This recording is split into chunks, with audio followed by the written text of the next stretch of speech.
Hello student, इस video में हम वे टू चार्जिंग या ट्रांसफ़र ऑफ चार्जिंग को पढ़ेंगे। ठीक है, तो इसमें हम पढ़ेंगे चार्जिंग बाय कंडक्शन। ठीक है, यानी कि डायरेक्ट कांटेक्ट के द्वारा charging, charging by inductions without contact के द्वारा चार्जिंग, और चार्जिंग बाय फ्रिक्शन यानी घर्षण के द्वारा चार्जिंग। ठीक है, तो सबसे पहले लास्ट वाला को ही हम देखते हैं, चार्जिंग बाय फ्रिक्शंस। ठीक है, चार्जिंग बाय फ्रिक्शंस के लिए बेस्ट एग्जांपल है कि हम एक ग्लास रड लेते हैं। ठीक है, ग्लास का रड, ठीक है, उसको सिल्क से रब करते हैं। ठीक है, सिल्क से रब करते हैं तो देखते हैं क्या कि सिल्क शुरू में क्या है, सिल्क क्या है, न्यूट्रल है, यानी कि इसमें नंबर्स ऑफ प्रोटॉन्स और नंबर ऑफ इलेक्ट्रॉन्स सेम है। यहाँ भी शुरू में क्या है, नंबर्स ऑफ इलेक्ट्रॉन्स और प्रोटॉन सेम है, यानी पॉजिटिव आयंस और नेगेटिव आयंस बराबर है। ठीक है, रब करने के बाद क्या होता है कि थर्मल एनर्जी क्रिएट होता है, गर्म होगा ना, थर्मल एनर्जी क्रिएट होता है। ठीक है, थर्मल एनर्जी क्रिएट होने के बाद सिल्क से इसको ग्लास को रब करने के बाद क्या देखते हैं कि ये जो न्यूट्रल ग्लास है इसका जो होता है, इसमें पॉजिटिव और नेगेटिव आयंस भी है। ठीक है, भरपूर मात्रा में पॉजिटिव और नेगेटिव आयंस है शुरू में। तो क्या होता है कि इसका नेगेटिव आयंस जो होता है ट्रांसफ़र हो जाता है किसको, सिल्क को, यानी कि ग्लास के आउटर मोस्ट ऑर्बिट में जो नेगेटिव आयंस है ट्रांसफ़र हो जाता है। पॉजिटिव आयंस कभी भी ट्रांसफ़र नहीं होता है, पॉजिटिव आयंस हर वक्त एक ही जगह पे रहता है। ठीक है, वही अपने जगह पे रहता है। ठीक है, सिर्फ नेगेटिव आयंस क्या होता है, ट्रांसफ़र होता है, क्योंकि पॉजिटिव आयंस का मास ज़्यादा होता है और नेगेटिव आयंस जो होता है मूवेबल आयंस होता है, इलेक्ट्रॉन्स जो होता है मूवेबल होता है। ठीक है, ये ट्रांसफ़र करता है, यहाँ इसमें सिल्क में ट्रांसफ़र कर गया। तो क्या हो गया यहाँ पे, अब इसमें इस ग्लास में क्या हो जाएगा, पॉजिटिव आयंस का अधिकता हो जाएगा, यानी प्रोटॉन का ज़्यादा हो जाएगा। नेगेटिव आयंस भी होगा लेकिन क्या होगा, प्रोटॉन ज़्यादा हो जाएगा, पॉजिटिव आयंस ज़्यादा हो जाएगा। पॉजिटिव आयंस ज़्यादा यानी जो भी आयंस ज़्यादा होता है तो उसको उसी तरह का चार्ज हो गया ये, यानी कि पॉजिटिव आयंस का अधिकता है, यानी कि ये पॉजिटिवली चार्ज हो जाएगा ग्लास। ठीक है, अब इसी तरह इबोनाइट रड लिए। ठीक है, इबोनाइट रड लिए, उसको फर से, ठीक है, फर से रब करेंगे। फर से रब करने के बाद क्या होता है कि फर के आउटर मोस्ट का इलेक्ट्रॉन्स जो होता है इसमें ट्रांसफ़र हो जाता है। ठीक है, इसमें ट्रांसफ़र हो जाता है इलेक्ट्रॉन्स। यहाँ पे क्या हो रहा था कि ग्लास का इलेक्ट्रॉन सिल्क में चला जा रहा था, तो ये ग्लास जो होता है पॉजिटिवली चार्ज हो गया।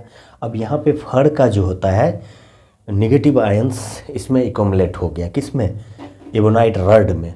तो इबोनाइट रड जो होता है निगेटिवली चार्ज हो गया, ये जो होता है निगेटिवली चार्ज हो गया, निगेटिव, क्योंकि इसमें नेगेटिव आयंस की अधिकता हो गया।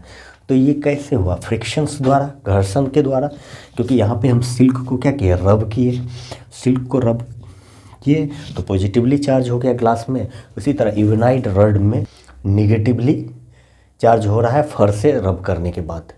ठीक है, अब पॉजिटिवली चार्ज हुआ या नेगेटिवली चार्ज हुआ, इसको और अच्छा से समझने के लिए हम कंडक्शंस मेथड को देखेंगे। कंडक्शन मेथड क्या है, बाय कॉन्टैक्टिंग। अब क्या करेंगे, या तो इस ग्लास को उठाएंगे या इसको एक न्यूट्रल बॉडी के पास ले जाएंगे। चार्जिंग बाय फ्रिक्शंस में क्या हो रहा है, यहाँ जहाँ नेगेटिव आयंस का मतलब में वृद्धि हो रहा है, तो नेगेटिव आयंस में वृद्धि होना यानी कि मास में वृद्धि होना, यानी कि इस रड के ट्रांसफ़र ऑफ चार्ज हो रहा है, यानी ट्रांसफ़र ऑफ मास हो रहा है, और ये इसका मास ज़्यादा हो जाएगा पहले वाले से, न्यूट्रल वाले से। इसी तरह इसमें न्यूट्रल वाले से इसका नेगेटिव आयंस इसमें चला जा रहा है, तो इसका मास कम हो जाएगा न्यूट्रल वाले ग्लास रड से।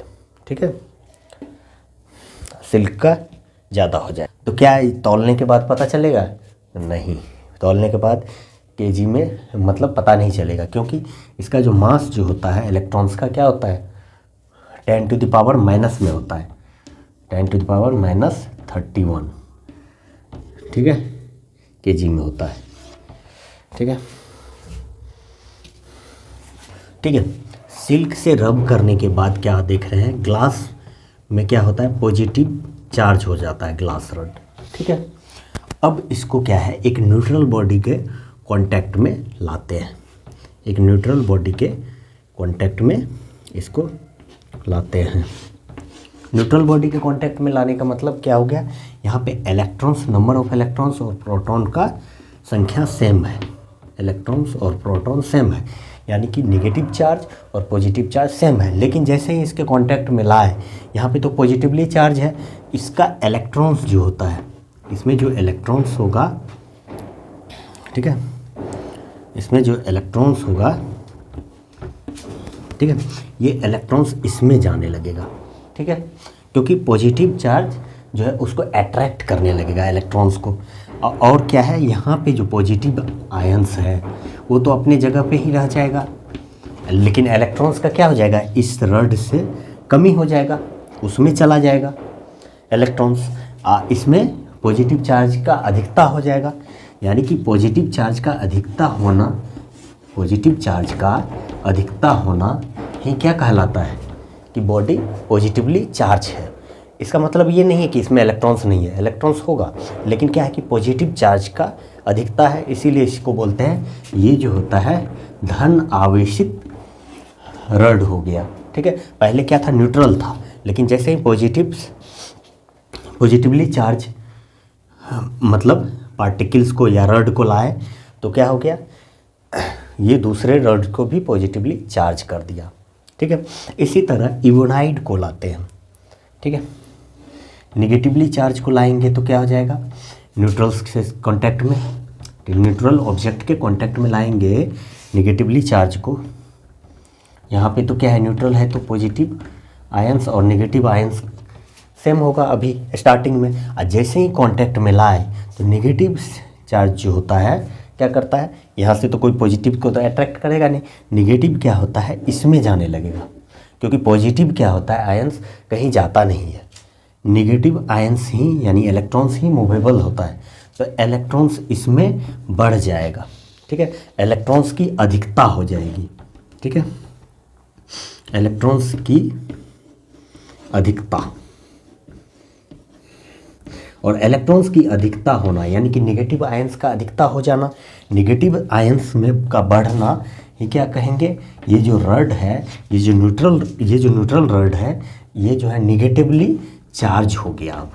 ठीक है, ये नेगेटिवली चार्ज हो गया, यानी कि कंडक्शन मेथड से हम क्या देखें कि पहले क्या है, पॉजिटिवली चार्ज एक रड को न्यूट्रल के पास लाए तो वो दूसरे रड्स को भी, न्यूट्रल वाले रड को भी पॉजिटिवली चार्ज कर दिया। नेगेटिव चार्ज रड को लाए न्यूट्रल बॉडी के पास तो वो न्यूट्रल बॉडी को भी नेगेटिवली चार्ज कर दिया। अब इसमें एक बात ये भी है कि अगर सेम मटेरियल का चार्ज रड और neutral rod same material same size shape का होगा, सेम मटेरियल सेम साइज और सेम शेप का होगा, यानी समान मटेरियल से बना होगा और समान आकार और बनावट का होगा, तो क्या हो जाएगा, तो जैसे ही मान लीजिए कि ये क्यू चार्ज है, ठीक है, और जैसे ही इसके कांटेक्ट में लाए, जब हटाएंगे तो क्या हो जाएगा, ये वाला जो रड होगा, इस वाले रड में Q/2 चार्ज हो जाएगा, और इस वाले रड में जो है इसमें भी टोटल चार्ज Q/2 होगा, यानी कि बराबर चार्ज बट जाएगा दोनों में। इसके लिए शर्त क्या है कि सेम साइज शेप और सेम मटेरियल्स का होना चाहिए, तो कंडक्शन से यही होता है। चार्जिंग बाय इंडक्शन यानी विदाउट कांटेक्ट में, मतलब कोई भी मान लेते हैं हम नेगेटिवली चार्ज बॉडी को लाए एक न्यूट्रल बॉडी के पास में। ठीक है, न्यूट्रल बॉडी में क्या होता है, नंबर्स ऑफ इलेक्ट्रॉन्स और नंबर ऑफ प्रोटॉन सेम होता है, जैसा कि हम लोग जानते हैं। ठीक है, जैसे ही इसके पास में लाएंगे तो क्या होगा, ये नेगेटिव आयंस है, ठीक है, पॉजिटिव आयंस को अट्रैक्ट, मतलब यहाँ पे पॉजिटिव आयंस का अधिकता होने लगेगा और इलेक्ट्रॉन्स इधर फ्लो करेगा इसमें, तो इलेक्ट्रॉन्स इधर जमा हो जाएगा। ठीक है, इलेक्ट्रॉन्स का अधिकता हो गया, तो क्या अब इसको हम यहाँ से दूर हटा देंगे इस चार्ज पार्टिकल्स को, तो क्या ये चार्ज रह पाएगा ज़्यादा समय तक, नहीं रह पाएगा। इसके लिए क्या करना पड़ेगा, हमको अर्थिंग करना पड़ेगा, अर्थ से इस बॉडी को कनेक्ट करना पड़ेगा। और अर्थ क्या होता है, ओशन ऑफ इलेक्ट्रॉन्स, ठीक है। तो यहाँ पे देखिए नेगेटिव आयंस का अधिकता है, ठीक है, इसमें से नेगेटिव गया, ठीक है, तो क्या होने लगेगा, ये अर्थ से इसमें इलेक्ट्रॉन्स जाने लगेगा, ठीक है। तो क्या हो जाएगा यहाँ पे, इलेक्ट्रॉन्स का क्या हो जाएगा, यहाँ पे कमी होने लगेगा। तो ये क्या हो जाएगा, पॉजिटिवली चार्ज हो जाएगा, ठीक है। यहाँ पे एक पॉजिटिव चार्ज पार्टिकल्स को न्यूट्रल बॉडी के पास में लाएंगे तो क्या हो जाएगा, यहाँ पे पॉजिटिव चार्ज जो होता है इलेक्ट्रॉन्स को अट्रैक्ट करेगा, यहाँ इलेक्ट्रॉन्स हो जाएगा जमा, ठीक है। और यहाँ पॉजिटिव, यहाँ वाला पॉजिटिव चार्ज रिपेल हो जाएगा। रिपेल तो नहीं होगा, एक्चुअल में क्या होता है कि पॉजिटिव चार्ज जो है वो वहीं रहता है, इलेक्ट्रॉन्स का यहाँ अधिकता हो जाएगा, इलेक्ट्रॉन्स इधर ट्रांसफ़र करने लगेगा। और जैसे ही इसको अर्थ से कनेक्ट करेंगे, ठीक है, तो यहाँ पॉजिटिव आयंस का अधिकता होने की वजह से क्या करेगा, ये इलेक्ट्रॉन्स को क्या करेगा, अपनी ओर खींचेगा, ठीक है। इलेक्ट्रॉन्स इधर की ओर जाएगा तो क्या हो जाएगा, निगेटिव आयंस इसमें बढ़ जाएगा, तो ये क्या हो जाएगा, निगेटिवली चार्ज हो जाएगा, ठीक है।